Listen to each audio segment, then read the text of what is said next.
Друзья, всем привет! Сегодня готовлю вкусный и полезный салат с рукколой и помидорами черри.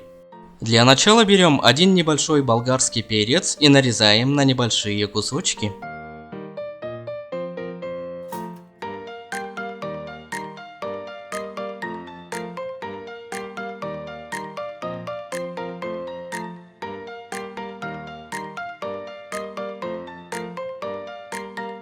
Теперь берем 100 грамм помидоров черри и делим пополам или на четвертинки.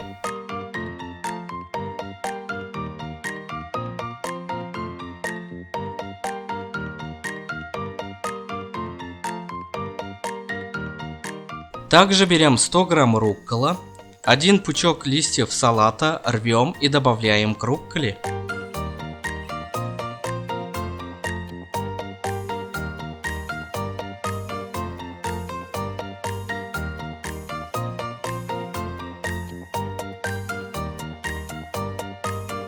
Немного перемешиваем. Добавляем болгарский перец и помидоры черри. Солим. Добавляем немного лимонного сока. 2 столовые ложки растительного масла.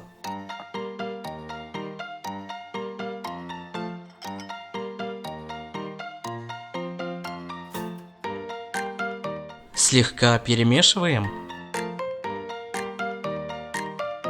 Вот такой быстрый и вкусный салат у меня получился. А на этом у меня все. Всем спасибо за просмотр. Всем пока.